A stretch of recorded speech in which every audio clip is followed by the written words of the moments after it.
മൂന്നാം NDA സർക്കാർ അധികാരം പിടിച്ചെടുത്തതോടെ ഇടവേളയ്ക്ക് ശേഷം വീണ്ടും ഉത്തരേന്ത്യയിൽ തീവ്ര ഹിന്ദു സംഘടനകളുടെ ന്യൂനപക്ഷാക്രമണം ശക്തമാവുകയാണ്. രാജ്യം ഉറ്റുനോക്കുന്ന ഉത്തർപ്രദേശ് നിയമസഭാ തെരഞ്ഞെടുപ്പിന് 1.5 വർഷം അവശേഷിക്കവെയാണ് തീവ്ര ഹിന്ദു സംഘടനകൾ ഉണർന്ന് രംഗത്ത് വന്നിരിക്കുന്നത്.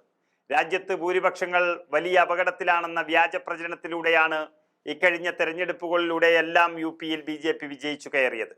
കേന്ദ്രത്തിലേക്ക് തെരഞ്ഞെടുപ്പ് അടുക്കുമ്പോൾ പിൻവലിയുന്ന ന്യൂനപക്ഷാക്രമണം സാധാരണഗതിയിൽ UP തെരഞ്ഞെടുപ്പ് അടുക്കുമ്പോൾ ശക്തമായി തിരിച്ചു വരികയാണ് പതിവ്.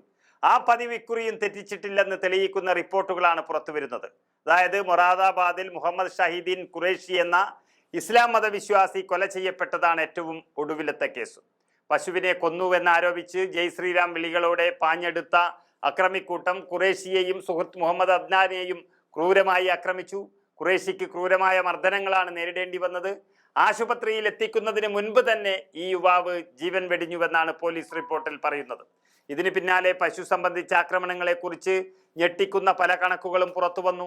2019 ജൂൺ മുതൽ 24 മാർച്ച് വരെയുള്ള കാലയളവിൽ മുസ്ലിം ജനതയ്ക്കെതിരായ ആക്രമണങ്ങളിൽ ഗോ സംരക്ഷണ പ്രവർത്തകരായിരുന്നു മുന്നിൽ. മറ്റൊരു റിപ്പോർട്ടിൽ 2010-നും 2017 മധ്യത്തിനുമിടയിൽ രാജ്യത്ത് പശു സംരക്ഷണത്തിന്റെ പേരിൽ 63 ആക്രമണങ്ങളാണ് നടന്നത്.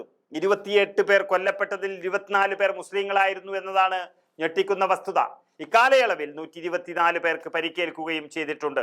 2015 മുതൽ രാജ്യത്ത് പശു സംരക്ഷകരുടെ ആക്രമണങ്ങളിൽ വർധനവുണ്ടായിട്ടുണ്ടെന്നും തീവ്ര ഹിന്ദുത്വ ശക്തികളുടെ പിൻബലമാണ് ഇതിന് കാരണമെന്നും ഹ്യൂമൻ റൈറ്റ്സ് വാച്ച് അവരുടെ സൈറ്റിൽ അപ്ലോഡ് ചെയ്ത കണക്കുകളിൽ അടിവരയിട്ട് പറയുന്നു.